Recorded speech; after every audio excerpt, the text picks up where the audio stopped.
Thank you very much, Riv. What's up, guys? We're joined by with Fusion and Zion Spartan from Team Coast. Guys, that game was pretty crazy, very hectic. We'll start with your thoughts coming into the match, facing Dignitas. They still have much to play for. You're locked into 6th. How you feeling coming into the game? I mean, we weren't. We were taking it seriously, but we knew it wasn't really going to matter in the end. So we just came into it and just felt really confident, actually, and just played our best and we didn't really feel scared at all, I guess. Yeah, actually, Jat made a comment while casting, actually, that now that the pressure was off, you seem to step up a lot better. We know you do really, really well in solo queue. This was like a big breakout game for you. Was the lack of pressure helping you? Yeah, I think so. I don't know, like recently in scrims, like I tried to play a lot more aggressive because I knew that I played like more passive, or like I was just afraid to die most of the time. So I don't know, I guess I was trying to do it honestly all this LCS Super Week. I tried to do that, but yeah, I guess I brought it out this game. Yeah, it worked out really well. So, Zion, I want to talk to you a little bit. They banned your Jax this game. Of course, you did get to play it against TSM. I want to actually get your thoughts on just that game real quick, your sort of split-push Jax game, and like sort of what it's like when you're like, I feel like 1v2 all the time, like you're diving and making all these plays. Like, how close were you to like taking the game out by yourself?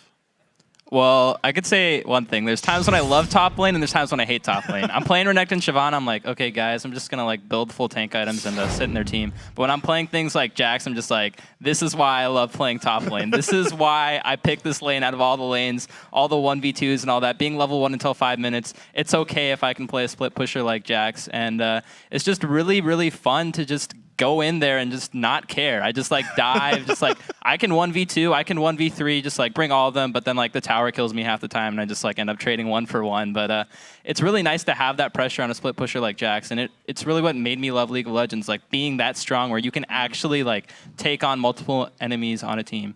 Yeah, well, actually, we're seeing this style kind of overtake the LCS a little bit. Cruiser, first pick Lee Sin for the team, of course, taken away from you as well. How are you feeling about sort of facing against the top lane Lee Sin and seeing more top laners playing playmakers? I think it's a good step forward. I think that a lot of the times the champions play top lane don't really take that much mechanical skill. Like Renekton, Shyvana, Mundo, like Shen, they're really not that hard to play mechanically. It's all about how you fit into the team on these champions. And where I shine is the champions that actually take mechanical difficulty. And where the other top laners often like outperform me is in these other aspects of playing the more team-based games. So I think that it's really good that the other top laners are also trying to play these top laners that require more mechanical skill, and they're performing well on them. So I'm looking forward to more of those types of champions being played in top lane, and I hope it sort of changes towards that. Do you have any ideas on what's the next sleeper OP top laner after Jackson Lee Sin kind of settle out? Yeah, you guys are going to see in playoffs, and it's going to be some fun matches. Just remember Spring Split 2013, guys, bringing it back. Is that Fizz? No, not Fizz. The playoffs, not the Spring Split. I went like 0-10 on Fizz, not that game. Don't remind me about that. Okay, the 2013 playoffs, the top 2 finish. Okay, so let's actually get ourselves into the game and talk about some of the things that happened. Of course, a big, huge Lucian game for you. Let's actually bring up the replay then of about 45-minute team fight. Your guys' bottom inhibitor, actually, if we can get that on your screen. I want you to walk me through how you win this battle here. Oh, yeah. I think we were really looking to initiate onto them. As you see, we just tried to go at Corki. But in the end, they actually just started running away, and it was mainly towards the end of the fight where we actually started to clean up the kills. I think Zion goes a little bit too ham, and then we just turn on to them. Me and Shifter are looking to turn on them in a little bit. Like right here, this is where we're going to start to turn, just because we see that Crumbs has his GA popped. And it was actually kind of surprising that we won this team fight. But yeah, and then we just, I think after they used everything, we were just able to turn when they followed up. Me and Danny me and Shifter are just going to turn a little bit. You pretty much push him away. Yeah, I just knew that I think I was strong enough because I had 6 items, so we just were able to turn on them after they used everything. Yeah, when Ryze hits that 6 item point, it's just like, I'm an AP carry and I'm a tank. What are you guys going to do? And him and the 6 item AD carry could just clean up the rest of that fight. They kind of had like Lee Sin and Zed and Eve, kind of like a more early mid-game pick-focused comp. Yeah. And we kind of had that late game, so we knew, hey guys, it's okay if we get a little bit behind. We got the better late game. But unfortunately, that game ended in the most anticlimactic way. But it was still a pretty good game. It could have been played a lot smoother by both sides, but glad we were able to pick up the win. Well, you mentioned the way the game ended, actually. That's our second replay here, where I don't know if you intentionally baited Cutie Pie to follow you, but he does that anyway. If we can get that replay up on the screen. PewDiePie just dives you. What is this one? I'm just like, guys, all right, I'm going to bait PewDiePie. I got this perfect strategy planned out, so I'm just going to stand here. He's going to go on me. He just wants to go on that 6-item tank. No. I was just walking like, oh, wait, guys, I'm going up instead of down. I don't know what I'm doing. I shouldn't be splitting away from the team. I'm like almost dead, and then I go into fog, and then he like keeps chasing me. But then what he doesn't realize is my ult is back up, and then we have the rest of our team there, so WizFusion's just able to go in there, pick him up with the culling, and then we're just like, is the game about to end this way? Let's go finish this game right now. It's like even though we're down like a lot of gold, it's just like their AD carry just got caught out, and that's the end of the game when it gets to that late.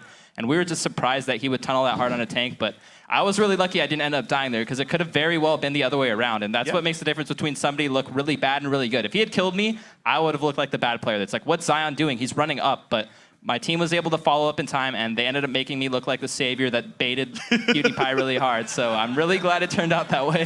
The intentional move. You just got to claim that it was all your own. Yeah. PewDiePie going to double lift school today, apparently. So let's talk about then you're running in a playoff. So you know you're 6th seed. You know CLG's 3rd. I want to talk to you about this first round matchup. Best of 3. What are your thoughts? I mean, I think we're just going to take it like any other match. Obviously, CLG has been looking really strong lately. We're just going to practice and really prep for the new patch. I think that's what's going to be the most important thing. It's just like adapting really quickly. We're seeing like new picks come out almost every single week now. Yeah. Like Zed has actually been really popular as of late. Karma too, Corky. Yeah. So I think it's just adapting really quickly is going to be most important. So actually, I want to press you on those. As a duo laner, Karma, you actually say Karma and Corky been very popular. What's your read on both these two champions?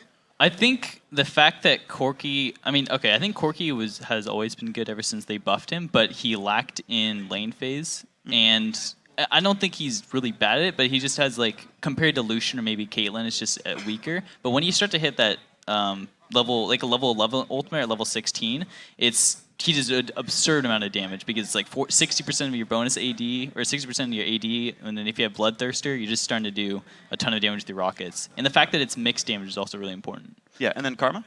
A lane bully, I think, is like the most important thing. So you have someone who's not as good in lane with a lane bully. I think it just meshes well with each other. Okay, so then one more question then for you guys. Final one.